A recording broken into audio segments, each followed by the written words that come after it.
பாதிக்கப்படுறான். முக்கியமான விஷயம் இதை நம்ம சொல்லணும். நீ டம் அடிக்கிற, நான் டம் அடிக்கிறேன், உனக்கு என்னன்னு அவன் கேட்கலாம். நீ அடித்து விடுற புகை ஒன்றுமே தப்பே பண்ணாமல் இருக்கிறவனும் பாதிக்கப்படுறான். அதனால இதெல்லாம் குறைச்சிக்கங்க. இந்த கொக்கைன் கஞ்சா பார்த்துட்டு கூட மாதிரி விஷயங்கள் ஒரு நாளைக்கு 5 அடிச்சான் பாஸ், இப்போ 4 ஆகிட்டான் 3 ஆகிட்டான், விடணும்னு நினைச்சா விட்டுறலாம். ஒரே இது வீட்டில் இருக்கிற பேரண்ட்ஸை யோசிச்சுங்க, வீட்டில் இருக்கிற குழந்தைகளை யோசிச்சுங்க.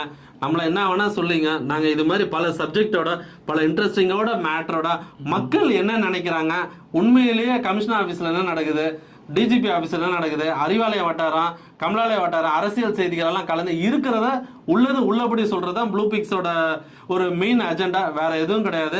நீங்க ஏதாவது சொல்றீங்களா? No paid news. அதை முக்கியமா நாங்க சொல்லணும். பெய்ட் நியூஸ் இல்ல கிடையாது. அப்புறம் ஓபி அதான் நான் யாருன்னா சொல்றேன், இந்த கலரை பார்த்துட்டு இந்த கலர் என்னோட மியூசிக் டைரக்டர் ஸ்டுடியோல வந்து இந்த கலர் இருக்குது, இந்த கலர் ரொம்ப பிடிச்சது, அதனால அதை வச்சிருக்கேன். மற்றபடி உடனே யூபி அப்படி எங்கேயாவது ஜிபே நம்பர் கொடுத்தாங்கன்னா சொல்லி விடுங்க, நம்ம நம்பரை